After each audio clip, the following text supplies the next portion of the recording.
안녕하십니까, 알쓰리모입니다. 오늘은 책 이야기를 할 건데요. 세계사를 바꾼 10가지 약 이야기입니다. 사토 켄타로라는 일본 작가가 이 책의 저자인데요. 지난번 제가 책 이야기를 할 때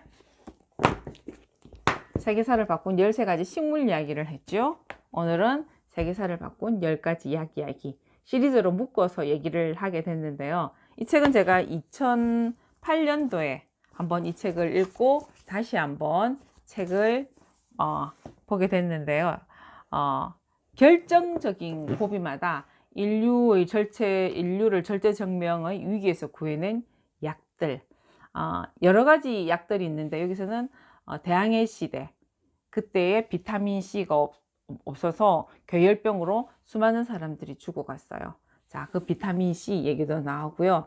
그리고 투탕카멘, 알렉산더 대왕, 단테, 크로멜의 목숨을 앗아간 질병, 말라리아, 그거를 이겨낸 퀴닌, 그리고 모르핀이라는 게 있죠. 인류를 끔찍한 고통에서 구해주긴 했지만 잘못 사용하면 인생이 망하게 되는 몰핀 얘기, 그리고 매독 치료제였던 살바르산 얘기, 그리고 인류 역사상 가장 크게 인간의 역사를 바꾼 페니실린 이야기, 그리고 인류 역사상 가장 많이 발린 약이 아스피린이라고 하거든요. 아스피린이 소염 진통의 효과뿐만 아니라 혈관에도 좋다, 어디에도 좋다, 이거 점점 더 아스피린을 더 많이 사용하고 먹게 되는 이야기, 에이즈 치료제, 마취약, 소독약, 이런 얘기들이 있는데요. 저는 이걸 읽으면서 지난번에 한번 언급이 되기도 했었어요. 페니실린에 대해서 다시 한번 얘기가 하고 싶어졌답니다. 20세기의 가장 위대한 발명 중에 하나인 이 페니실린, 기적의 약이라고 불리죠. 영국의 런던 세인트 메리 병원에서 근무하던 세균학자 알렉산더 플레밍이라는 사람이 이 페니실린을 처음 만나게 해주는 사람인데요. 자, 우연한 발견, 우연한 기적 같은 신의 선물. 왜 알렉산더 플레밍에게 이런 일이 일어났을까요? 19세기 후반에 영국의 외과 의사인 조지 리프트가 소독약을 발견하고 감염병 예방에 대해서 일대 혁신이 일어나요. 근데 이 리스트가 사용했던 페놀 소독약이 있잖아요. 인체에 들어오면 세균을 무력화시키거나 오히려 증상을 악화시켜요. 페놀은 세균보다도 세균하고 맞서 싸우는 백혈구를 먼저 죽였죠.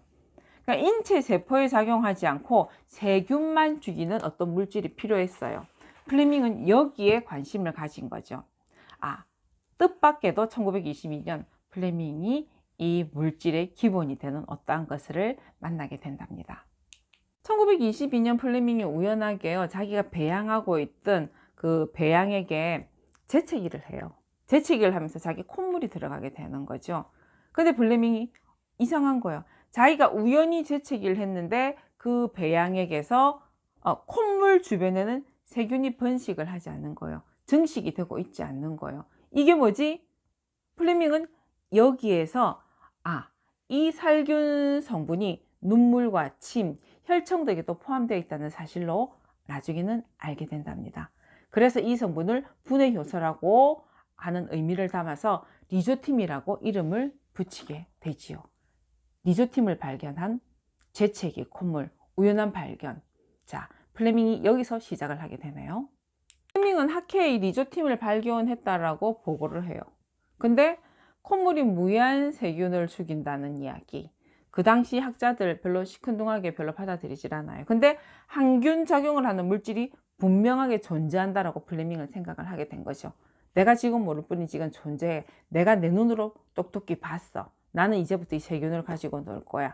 그리고 지속적으로 세균을 배양하고 실험을 계속하게 되죠. 이 항균 작용이라는 거 머릿속에서 떠나지 않는 거죠. 리조팀을 발견하고 6년이 지났어요. 6년이 지나고 어느 날 다시 한번 플레밍에게 행운이 찾아온답니다. 1928년 9월 플레밍의 연구실에 플레밍은 포도상 구균을 배양하려고 샬레를 쫙 늘어놓고 해요. 늘어놨는데 푸른 곰팡이 포자가 날아오는 거예요. 창문을 열어놓고 있던 그 속으로 푸른 곰팡이 포자가 날아왔는데 푸른 곰팡이가 자란 주변에는 포도상구균이 자라지 않는다는 걸 또다시 발견을 하게 돼요. 푸른 곰팡이가 모종의 항균 물질을 만들어내는 게 아니야? 어떤 생각을 하냐면요. 내가 리조팀을 발견했을 때 콧물, 비슷한 이 경험. 그렇지 않았다면 이걸 버리고 말았겠죠. 여기는 뭔가가 있다라고 플레밍은 생각을 하게 된 거죠. 푸른 곰팡이, 페니실륨 속에 속하는 종류였거든요. 그래서 이름을 페니실린이라고 붙이게 된답니다. 이 물질이 몇백만 명의 목숨을 구하게 되지요. 그 페니실린이 발견한 그 샬레는요, 다른 균이 자라지 못하도록 이렇게 처치가 이루어져 갖고 영국의 대형 박물관에 지금 보관해 있고요. 플레밍의 실험실도 세인트 메리 병원 그대로 보관을 하고 지금 전시실로 지금 관람객에게 보여지고 있다고 합니다. 신이 플레밍을 통해서 인류에게 내려준 은총이 페니실린이라 그래요. 첫 번째가 콧물을 통해서 리조팀을 발견했고요. 두 번째가 우연히 문을 열어놓고 휴가 갔다 온 그 사이에 샬레에 들어있던 푸른 곰팡이. 이게 행운이 두 번씩이나 온다는 게 쉽지가 않죠. 아마 플레밍은 행운을 타고난 사람이 아닌가라는 생각이 드는데요. 포도상 구경 배양을 끝나고 가족들이 여행을 가고 그 여행 갔다 온 사이에 실험실에 있던 열려있는 창문 사이로 푸른 곰팡이 포자가 날아와요. 그럼 여행 간 그 기간 동안 기간이 없었다면, 여행을 가지 않았다면, 푸른 곰팡이가 충분히 자랄 수 있는 여건이 되지 않았다면 행운아는 행운하죠. 푸른 곰팡이가 모종의 항균 물질을 만들어낸다는 거라고 이거를 직감할 수 있다는 그 이전에 리조팀을 발견한 이 경험이 없었다면, 이 발견, 이런 가치를 깨닫지 못하고 지나가 버렸다면 그냥 이거는 버려지는 것이었을 거예요. 신은 왜 플레밍에게 이런 행운을 두 번이나 줬을까요? 아니요, 플레밍은 왜 이 기회를 두 번이나 놓치지 않고 다 잡을 수 있었을까요? 플레밍은 연구를 계속해요. 이 페니실린 연구를 하면서 백혈구를 파괴하지 않고 기본적으로 동물에게 아무런 해가 없다는 걸 알아요. 근데 이 페니실린이 화학적으로 불완전해서 순수한 페니실린을 얻지 못하는 거예요.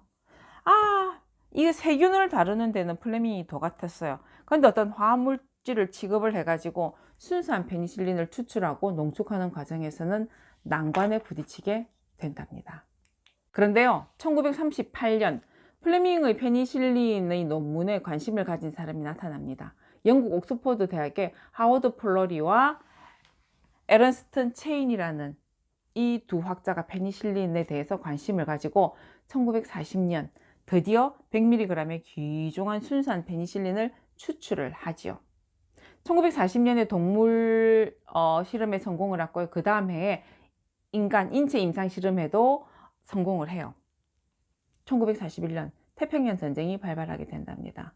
자, 그러면 국가적으로 이 부상병들 감염을 예방하기 위해서 국가의 중요 과제로 어떤 약이 필요했던 거예요. 1941년 영국과 미국에서 페니실린 연구가 국가 기밀에 속하는 연구를 해가지고 연구가 시작이 됐답니다. 그 당시 투입된 자금이 총 2,400만 달러라 그러는데요. 전쟁 중 과학 연구로는 원폭 개발에 들어간 맨하탄 프로젝트하고 맞먹는 액수, 어마어마한 금액이 지금 투자가 되고 이 페니실린을 만들기 위해서 혈안이 되었답니다. 국가의 지원으로 페니실린 양산이 가능해졌고요. 일반인도 페니실린을 이제 사용할 수 있게 됐죠. 기적이에요. 페니실린 명성이 점점점 높아가요. 1944년 6월 사상 최대 작전이라고 하는 노르망디 상륙 작전이 실시되고 페니실린의 기적의 약으로서 그 이름값을 하는 눈부신 활약을 하게 되지요.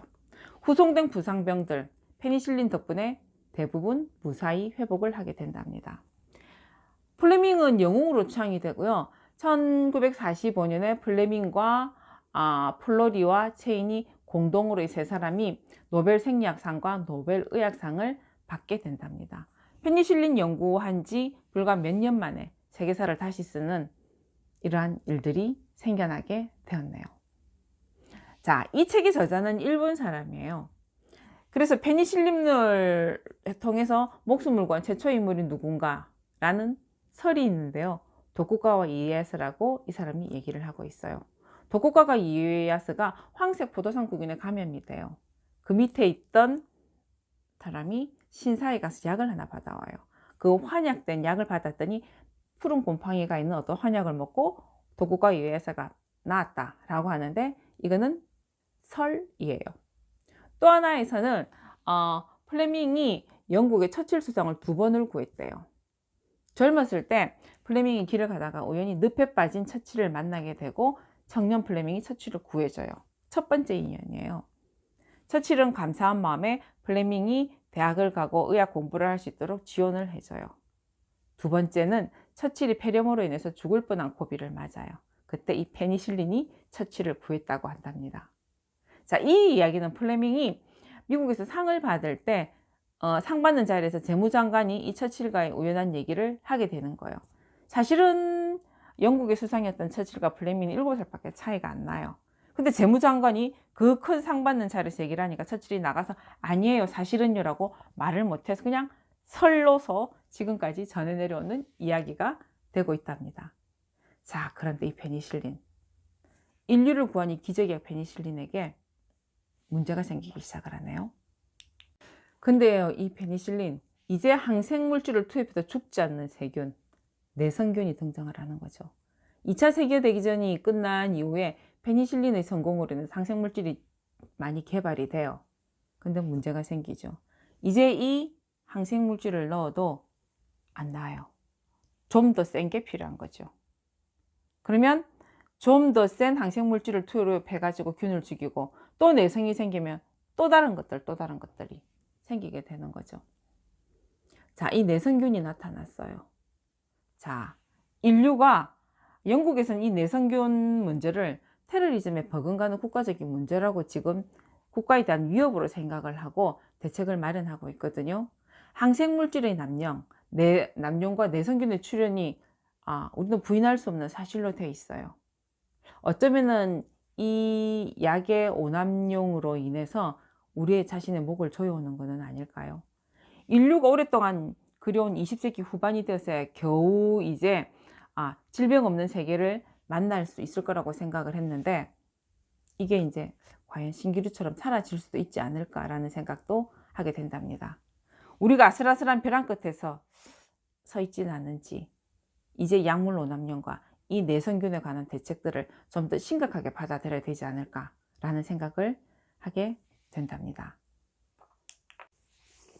세계사를 바꾼 10가지 약 이야기, 되게 흥미롭기도 하고요. 조금 겁이 나기도 하는 얘기들도 없잖아 있었기는 한데요. 우리가 미리 알고 대책을 마련하고 공부를 한다면 좀 더 현명한 대책들이 나오지 않을까라는 생각을 하게 된답니다. 저는 세계사를 바꾼 13가지 식물과 세계사를 바꾼 10가지 약 이야기 되게 흥미로웠거든요. 여러분들도 흥미롭게 이 책을 만나기를 바란답니다. 자, 오늘 책 이야기 여기까지 마치고 다음 시간에 만나 뵙도록 하겠습니다. 감사합니다.